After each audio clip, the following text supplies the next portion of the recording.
process to the contrary and to hold remote hearings.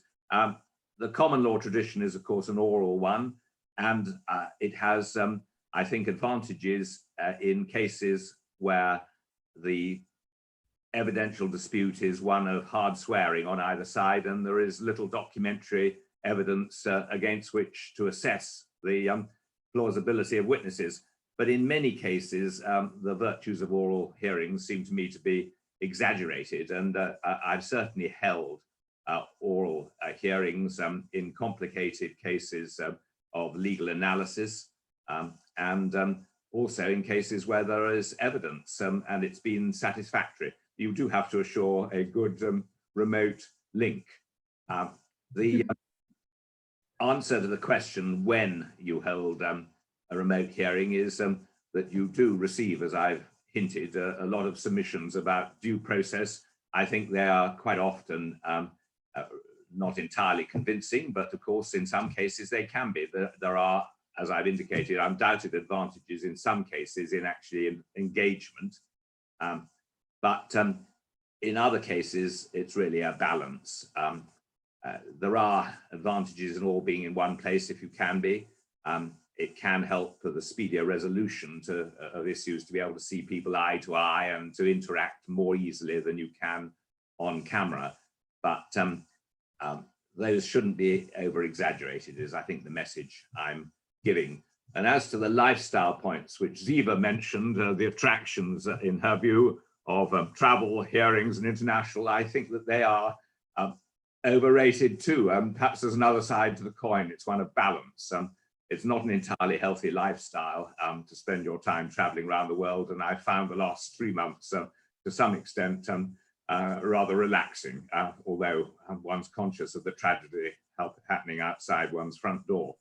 So I think those are my comments at this stage. Great. I think that if you don't mind a follow-up questions, and I don't really mind who answers it. I think we'll love to hear from each of you.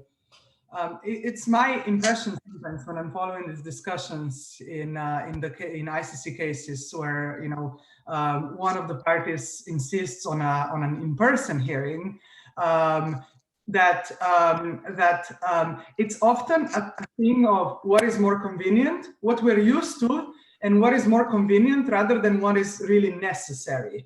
And I think that they have been, and I was really pleased to see many tribunals actually rolling up their sleeves and clarifying what the submission, what the position is. Is it one of like, this is just how I'm used to doing it, and it's easier for me right now than to change my life around? Or is it really necessary? And I think Lord Mans, you mentioned something really, really important, is that there is also a way to combine things. Maybe you can hold a hearing to put forward submissions or examine a witness, a fact witness, but maybe you can deal with experts in writing, by written questions by email and answers by email.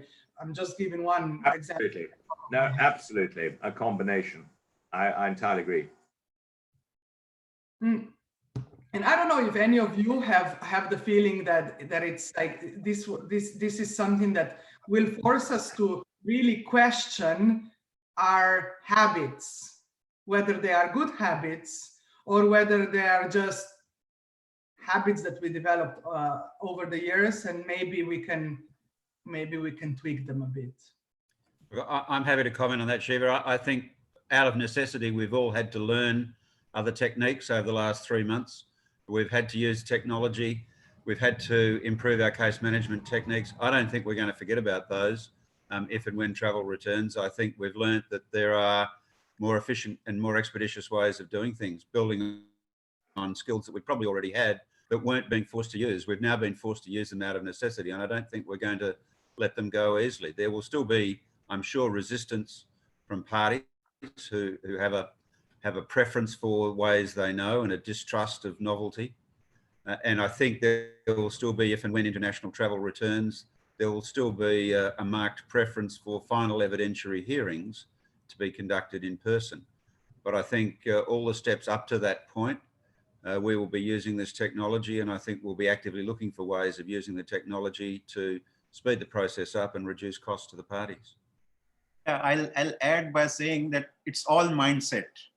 So because hearings have been taking place, physical hearing for long number of years, and we have, we have become used to it. And as we know, the legal world, particularly the legal community, we are very much status quoist. We don't want to make much changes. But at the same time, I was just thinking, if you see the journey of arbitration, international arbitration, how it has progressed, we have been evolving ourselves from time to time. Is it not that the hearings, even the conduct, the way the proceeding used to be held, say 15, 20 years ago, there's a total paradigm shift. Depending upon the exigencies, we brought in emergency arbitrations. We brought in the concept of med-arb, etc. All these were introduced in the entire mechanism of arbitration just to make it more effective and just to make it, more suitable for the parties. So therefore, if we see in that context, that and if the mindset is this of all the parties, all the stakeholders, that it is one step now further taken in this entire process to make it more, a better system in that sense, and not as which is only a result of COVID-19. And the moment this pandemic goes, we come back in the same form as from where we were before the start of COVID-19. I think things should be seen from that angle. And as I said earlier, yes, there may be some cases, there may be some circumstances where physical hearing would be necessary. We know sometimes like in construction contracts, particularly, the witnesses, when thousands of pages are there and in detailed cross-examination, they have to be confronted with that. Maybe physical hearing may be more apt than the virtual hearings. But having said that, as I said earlier also, there would be many, many types of cases where we can achieve the same purpose by virtual hearing also. So wherever it can be achieved, why not? That I feel. If I could just follow up on that, Shiva. One of the other consequences, of course, of the COVID crisis is the economic damage that's being wrought by it. And the estimates are that the economic consequences will be comparable to the Great Depression. So if and when we do emerge from it, the litigants who previously had the resources to fund an expensive way of resolving their disputes simply won't have those resources. And so we'll be driven by necessity, first of all, to use the technology to reduce costs. But secondly, I think other things will come into play. Mediation, just mentioned by Justice Sikri, I think will be more attractive to litigants who want an expeditious resolution and don't want to incur the enormous expense of traditional commercial arbitration. And I think third-party funding in those jurisdictions where it's permitted will also get a big boost because litigants will look to third parties to fund the cost of litigation. So I think we'll see a number of ramifications of this, not just in our procedures and processes. Yeah, and just before I hand it over to Tim, I think that mediation is a big topic right now, and it should be even bigger. But also, considering and discussing in the context of an arbitration, which issues could potentially be at least attempted to be resolved by agreement. I think we need to also, I think that we should not look at it as black and white, one or the other. I think that arbitration has a great chance now to, to be a bit more receptive of encouraging the parties, the arbitrators encouraging the parties to consider, settling at least certain issues. Shiva, can I come in quickly on that? I mean, I agree with you.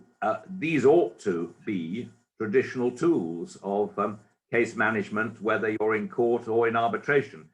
But having moved from the bench to the world or back to the world of arbitration, I do, of course, notice that in arbitration, I think there is a slightly greater reluctance to act robustly in that sort of way, not just encouraging parties to settle by making comments about the case, but also taking cases by the scruff of the neck and saying that this issue can be decided quickly and could be dispositive, could save a lot of time. Parties, as I've said, raise due issue process issues with remarkable speed, which in court wouldn't actually receive much traction. So I think arbitrators should have courage, because my experience as a judge indicates that in most jurisdictions, arbitrators are supported by courts in their decisions. Indeed. You know, from your mouth to God's ears, as you say. Tim, over to you. Well, thank you very much for that, Jiva.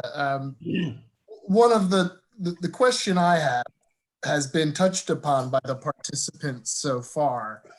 And it's one that myself and some of our colleagues are struggling with at the moment, which is that as we are presented with questions from tribunals about whether to proceed with virtual hearings, we often find ourselves arguing both sides of the issue, which is in relation largely to cross-examination. We have cases in which we do want our witnesses to be cross-examined in person, and we have cases where we're very much looking forward to cross-examining witnesses in person. And I find that the in-person effect can have a great impact on the behavior of a witness, but it's quite difficult to articulate that when communicating with the tribunal in writing. So my question for you is, particularly for the panelists who may have had experience with this so far, is cross-examination in the virtual setting as effective as it is in person? As you sat as adjudicators, what conclusions do you draw from a decision-making perspective from the physical interactions that you see between the examiner and the witness? And how do you find that those impressions work their way into your judgments or your awards? So I think we're going to start with Judge Martin on this question, but we're happy to, of course, get the views of anyone else, and indeed would encourage it. Well, thanks, Tim. I think the emphasis and importance you place on cross-examination rather depends upon whether you come from the common law or the civil tradition. As Lord Mance has already pointed out, the common law has a much more oral tradition than the civil tradition, which is probably the consequence of the general but perhaps slightly misleading classification of the two systems, where the civil law is generally described as an inquisitorial process and the common law as an adversarial process. And so under the inquisitorial process, there is a tendency for civil courts to conduct more of the questioning of the witness than would certainly be the case in a common law court, where it's left to the advocates to do their best to destroy the credibility of the witness. And of course, the common law also has a long tradition of juries, and modern common lawyers tend to forget that juries were extensively used in civil cases until relatively recently. If you look at the overall time span of the common law, they're still used in some parts of the world, particularly the USA, but in other jurisdictions, they've dropped out of civil cases. Of course, where you have a jury, there's much greater emphasis, if you like, on the theatre of cross-examination, on impressions, because juries don't give reasons. And so if you can create an impression in the mind of a jury that a witness is not telling the truth, then you improve your client's prospects.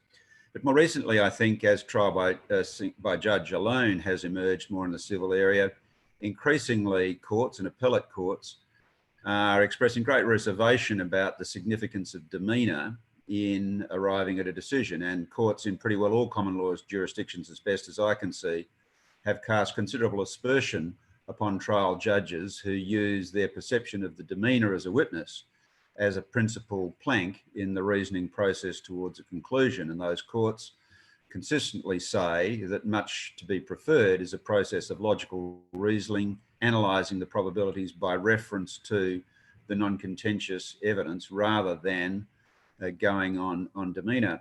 The other thing that I think has emerged is the science, if you like, applicable to the impression of demeanour in multicultural societies. Most of our societies are now multicultural.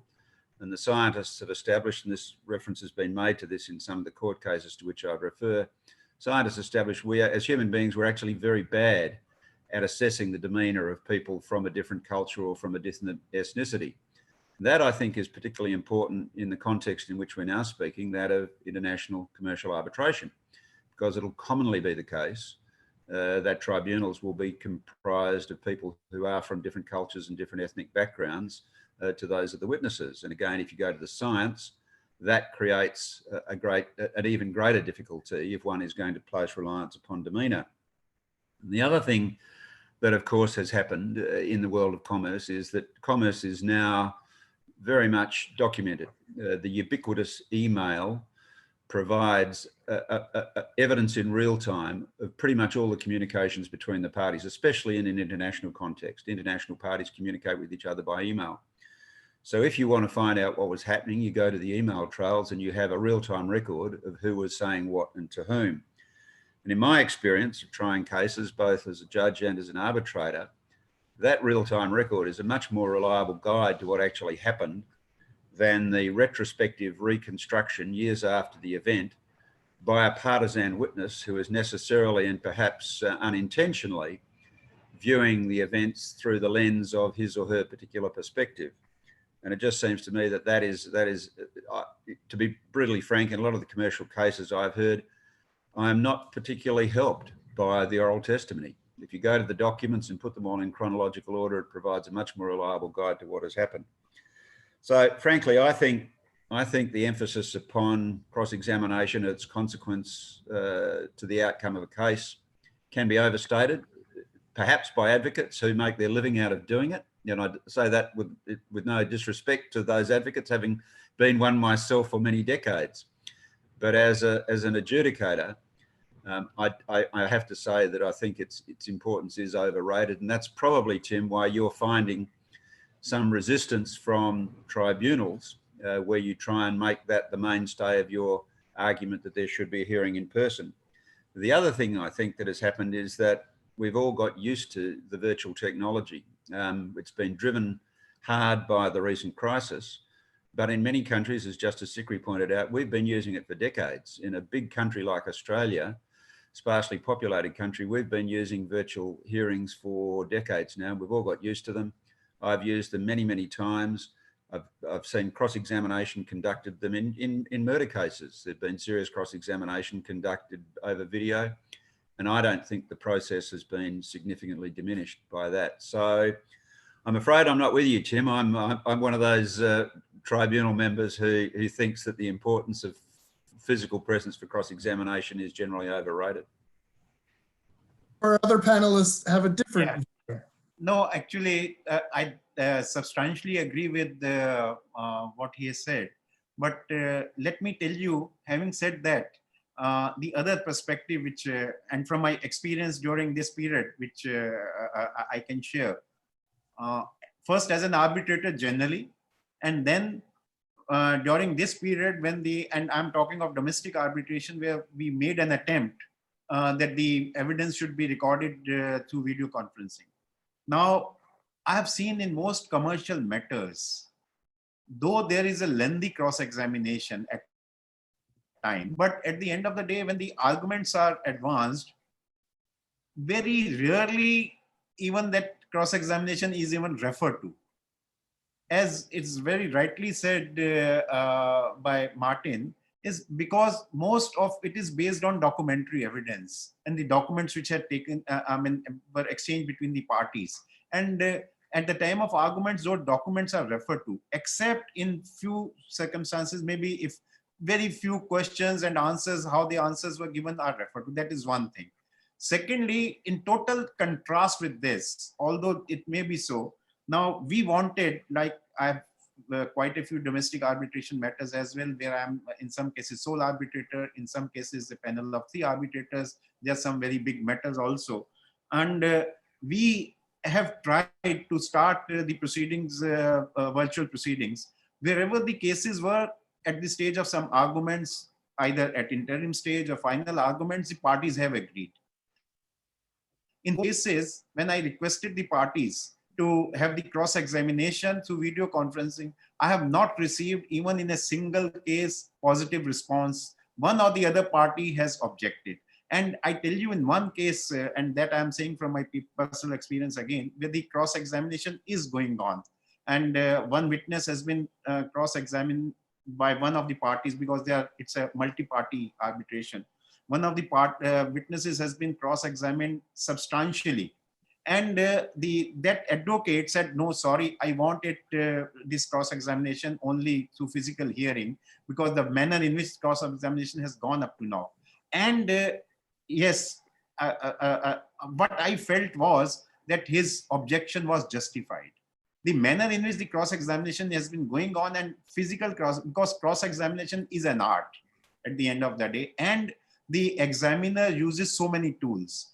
And when the witness is physically present and he may be very friendly with the witness to just elicit the answer, the object of every examiner is to have the command of the over the hearing, that I want the witness should go the manner in which I want it to go. And in those cases where the oral testimony becomes important, in those cases, the cross-examination, physical cross-examination has its own advantages. So therefore, we cannot, this would be the only caveat to what Martin has said. I otherwise agree with him. But in some cases, at least physical, hearing would be necessary in order to elicit proper response of the witnesses in cross-examination. That is what I feel. Lord Mance? Yes, I basically agree with both what Wayne Martin has said and Justice Sikri. The days when an adjudicator could, by some comments on demeanor, resolve the matter are past, in the sense that very often the documentation may tell quite a different story, and a story which demeanor can't respond to. We had a very big case in the Privy Council again, where we found dishonest assistance despite two contrary decisions below, because there was a huge volume of documentation, and the result reached below simply didn't match the documentation. Could I just commend, I'm sure you've all read it, if you want to understand the unreliability of human reactions in personal interchanges, there's a book which is a very famous book by Daniel Kahneman, Thinking Fast and Slow, which you've probably all read. It's well worth reading for an adjudicator. Frightening too, how fallible our reactions can be. Thank you for that. Indeed. Tim, we have a question from the audience, which is maybe an interesting twist to this discussion, which is how does one get over a situation where one party objects to either at the hearing or the cross-examination being conducted online, and the tribunal is otherwise amenable to it? I think the ICC guidance note has some positions on that, but I'd be very, very happy to hear from each of you. What do you think? How should the tribunal go about that? When one party wants an online hearing or an online cross-examination and one party objects. I think we have got some elements already from your answers until now, but. I've had this experience at least twice in recent weeks, and it's going to happen frequently. You have to weigh the pros and cons, and you have to give a short, reasoned decision explaining why you think that in this case it's entirely appropriate. So there are often considerations about the speed with which an in-person hearing could be arranged, especially in the present crisis, but obviously the main consideration is fairness of handling of the case, and we've discussed that sort of issue. Yes, I'm afraid I've had to turn my video off because we've had a power failure here. Part of a large storm that we're experiencing at the moment, but I hope you can still hear me. I agree, we've had to resolve these issues as well, and you give reasons for for the conclusion to which you come. But in the current environment, of course, you are faced with very long delay if you adjourn a hearing. Indeterminate delay, because we never know when we will be able to resume, but usually as a result of the commitments of the arbitral tribunal, the delay can be measured in terms of 12 to 18 months at a minimum. So that's a pretty powerful counterweight to any argument that there needs to be an in-person hearing. Yeah, I think my view is almost the same, for the simple reason that ultimately, if I mean, even after the objection of one of the parties, the tribunal wants to proceed ahead and wants to record the evidence through virtual means, then of course, at the end of the day, that party would challenge the award on the ground of fairness of procedure. So whether the due process was adopted or not. And therefore, the arbitral tribunal has to satisfy itself that the objections, the nature of objections which are advanced by one of the parties, that there's no force in that. And that would call for passing a reasoned order, that why we are not accepting, although you have said you have expressed these kinds of apprehension, but because of XYZ reasons, these are all unfounded, and the due process test would be met even by video conference examination of the witnesses. So that would be required. We have to keep in mind that the award doesn't get affected because of this reason. And if we are able to take care of that, then I don't think there should be a problem. Could I intervene and just make one point, Justice Sikri? Is it really a question of having to go so far as to say that the objections have no force or that they're unfounded? The wish for an in-personam hearing, an inter-parties hearing, may be to a degree well-founded, but it may be outweighed by other considerations, such as, for example, the one Justice Martin has referred to, the length of delay, or the urgency of resolving the case. If a party is going to suffer a positive damage or a risk of damage, that could be material. So it's a balance. But Lord Mens, what I meant was that, look, what is important is in the whole process, if it affects the due process, if it affects the fairness of the procedure, then all these considerations will pale into insignificance. Then that would become a fundamental ground to interject with the award. So therefore, we have to keep in mind that aspect, that yes, in that sense, I said that means in reasoned order today that it will not affect the due process according to us because of XYZ reason. That is what I meant. Yes, the procedure has to be overall fair, but I think my qualification was that ultimately that's a judgment and it's a balance, judgment on the balance. Yeah, and I think that you all went into quite a lot of detail on what needs to be considered so that ultimately the parties had an opportunity, were able to prepare for the hearing. So there is a lot on that you can tweak on that, and I think many institutions, including the ICC, also offer some help with the parties to choose the right platform, to make sure that like the connections are working, that the parties are able to use and are comfortable with using the system, and the tribunal can also then engage with the parties in setting up the protocols, enabling the parties to be comfortable enough with using also online systems. So and even if I may add to that, I just recollect these Seoul protocol, which in that they have said, if I mean, even if it is started through video conference or the virtual hearing is started, and at any point of time one of the parties feel that it is not going on fairly and objects to that, then the arbitral tribunal may terminate virtual hearing. There is one clause which is specifically put in the Seoul protocol as well, in order to ensure that. And we will have to, an arbitral tribunal will help. You have very rightly mentioned, Ziva will have to take call on this also, that the facilities which are provided to both the parties, and because the parties may be in different jurisdictions. In some jurisdictions, they may not be having that kind of facility which others have. And if whether it is retarding the process of arbitration, the conduct of arbitration, all these would become very, very relevant factors in deciding whether to go ahead with the virtual hearing.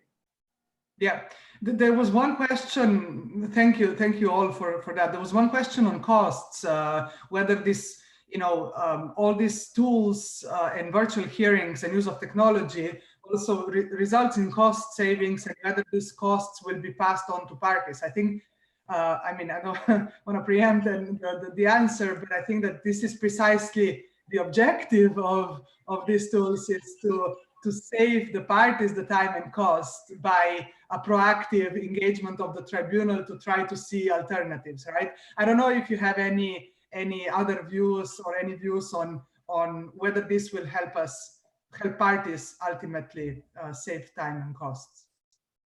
You see, as far as, the cost is normally in institutional arbitration of two types. One is administrative cost, which is to be paid to the institution. Other is arbitration. As far as administrative cost is concerned, that is a call to be taken by those institutions. They may say that insofar as management of the case and our services are concerned, they remain the same. Insofar as arbitrator's fee is concerned, it can be argued that, look, for holding a hearing, say in London, where I have to come from India and some other arbitrator is going from Australia, so you have saved all those time. And if it is one-day hearing, you are sitting in your house and you could complete the hearing. Otherwise, coming to London, going back, it might have consumed 3 or 4 days. So therefore, the fee should be reduced now. But let us see how the things progress in this dimension. At the end of the day, arbitrators can say that, look, our efforts remain the same. If we have to give hearing for 2 hours, 3 hours, we are giving hearing for that much period. If we have to write the award, we are giving that much time. And even if we are, yes, time is which is saved in traveling, etc. But now, and this is my experience, now more time is consumed while replying to emails, and I'm considering the request of the parties which are of various natures. Due to sometime we have passed the procedural timetable, discussed that because of COVID now people are asking for extension of times, which may put the entire timetable which was initially fixed in jeopardy and totally reframing, and you are asking both the parties, and that is also again consuming time. So therefore the arbitrators, if they are saving time on one hand, they may be spending time on the other in other aspects. So therefore it will all depend upon, and ultimately in ad hoc arbitration fee can be fixed. Otherwise, insofar as institutional arbitrations are concerned, I think in those institutions would go by some other considerations, because they have to ultimately make it more effective. And as I feel that not only pending cases, this because of COVID, the arbitration work is going to increase. Ultimately, there's so many types of cases because of force majeure and other aspects, and many companies going bankrupt, etc. And it will lead to, and many contracts which are there will not be able to fulfill the obligations. And it is going to generate more work. And when more work is coming, how institutions like LCIA, SIAC, or ICC, etc., how they look into it, that would be the, I think, main consideration. They would go by their own consideration. I'm not spelling it out in greater detail. That is what I feel. Well, thank you for that, Justice Sikri. I think we will probably move along to the last question of the day. And I think in a certain sense, Lord Mance has given part of his view on this question very early in today's discussion. But at least personally, one of the things that I find most attractive about international arbitration is exactly its international nature. I come from a relatively provincial American setting where travel was not something that was known to me until I was a professional. And I'm very fortunate to be able to engage in so much travel now. It is indeed one of the core reasons, including that makes arbitration so fun.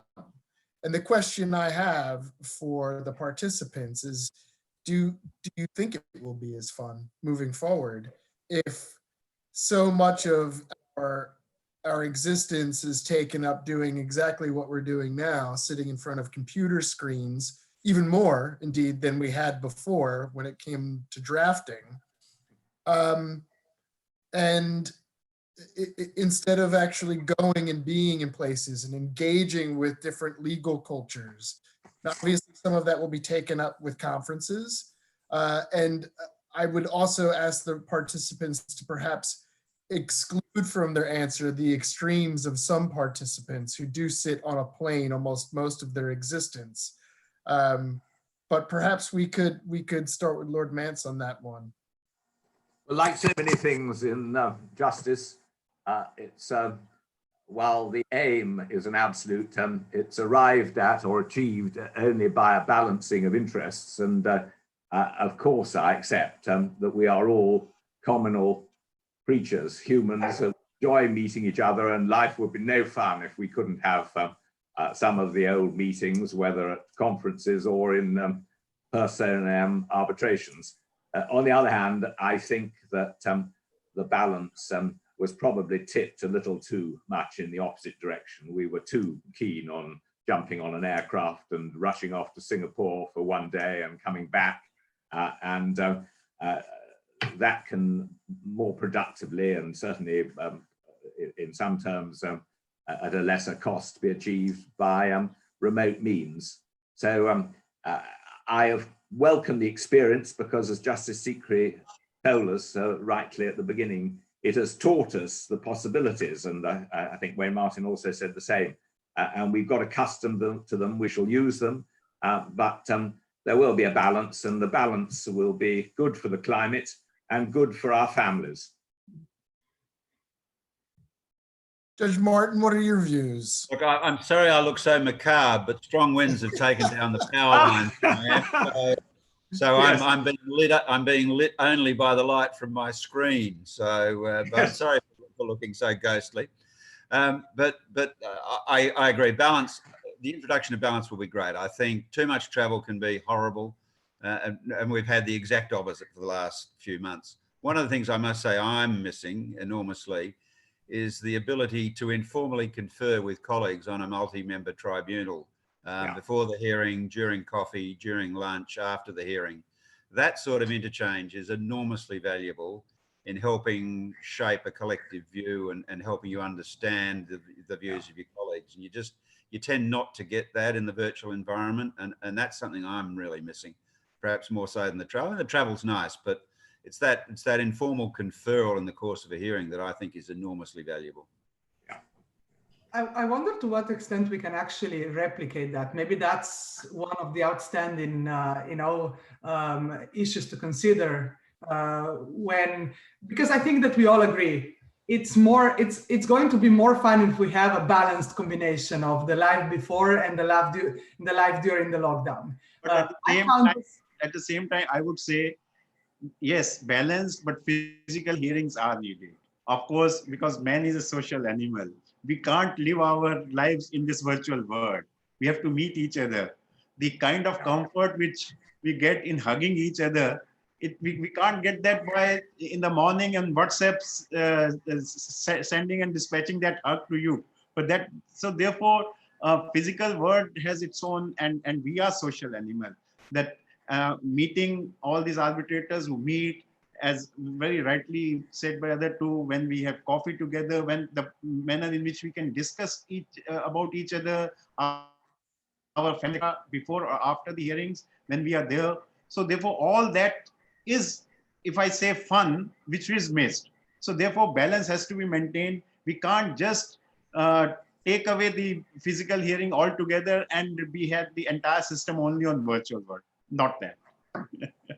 Justice Sikri, I think that's a fantastic note upon which to pass it over to our colleague Abhinav for some concluding remarks. But I'll say that I look forward very much to meeting all of you in person in due course.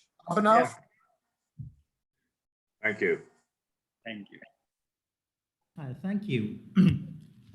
This has been a very enlightening webinar, And to sort of sum it up, I think my takeaway from this webinar is that, look, the peripatetic life that we international arbitration practitioners live is not always the answer. There will be a balance, the new order, the new normal. But as Justice Sikri mentioned, social meetings are as important and hugs are all as important. We still need to meet everybody. It was very rightly, I think, suggested that objections to virtual hearings are also here to stay. And I think each member of the tribunal will have to take a very conscientious decision as to whether or not to proceed, keeping in mind the principles of natural justice and due process. I think another very important takeaway was the comment on cross-examination. I think Judge Wayne Martin mentioned that the emphasis on cross-examination can sometimes be overstated or overrated sometimes, and that is indeed true. But at the same time, as Justice Sikri mentioned, that there will always be some cases, the inevitable ones, where physical hearing would absolutely be necessary. I think it's fair to conclude that technology is here to stay. Mediation will certainly be more attractive, and we will not forget what we have learned during these COVID times. The virtual hearings have been satisfactory, as Lord Mons mentioned, and as technology will learn itself to help us arbitration practitioners do our jobs better, the impact on life, livelihood, and lifestyle will be contained or be minimized going forward. So thank you very much for this enlightening seminar. I hope the attendees found it very useful. And last and certainly not the least, allow me to very quickly tell not just the panelists, but also the viewers what DREx is very, very quickly. DREx essentially stands for Dispute Resolution Experts, and the purpose of DREx is to create scholarship through the webinars that we have done and the talks that we have done in the past. And these talks generally are done on hot topics which are delivered by world's leading dispute resolution experts, the ones that you have seen today. I must thank the panelists for today, Justice A.K. Sikri, Judge Wayne Martin, Lord Mans, for taking their time out on a Sunday, unusual, very unusual, usual for Indians, but not so usual for non-Indians to have a webinar on a Sunday afternoon or evening or morning, as the case may be. Thank you also to Timothy Foden and Jiva Filipich for moderating this session very, very effectively and in time. This is probably the 6th effort of DREx insofar as the webinar is concerned, but this is the first webinar DREx has conducted. The first webinar, the first event that DREx conducted was actually in Paris with, in Delhi, my apologies, on 18th of October, when DREx was formed with Doug Jones and Justice Rajiv Shakhter. The second one happened in Paris with Mr. Emmanuel Gaillard and Alexander Fessis. The third was meant to happen at AIAC with Michael Wong, but unfortunately it got postponed, so we are still working on it, and the new dates are shortly to be announced. The other one was meant to be held with ICA with Brandon Malone and John Beachy. Unfortunately, that has gotten postponed because ICA got postponed. And I think the next DREx event for ICA is likely to happen when ICA happens in February in Edinburgh. There's one planned with Mr. Constantine Particides in London, and let's see if that happens. The date should be announced shortly. I must also mention that Justice Sikri and Judge Wayne Martin are the advisory members of DREx, just as much as Tim and Jiva, who are fellows of DREx. I, on behalf of the executive committee of DREx, would finally, last and certainly not least, like to thank the supporting organizations of this webinar, who are the LMAA, MARC, the MCCI Arbitration and Mediation Center, the ICC International Court of Arbitration, the Vienna International Arbitration Center, Hong Kong International Arbitration Center, the Scottish Arbitration Center, CAM-CCBC, the Center for Online Dispute Resolution. Thank you, Vikas, for hosting this very effectively.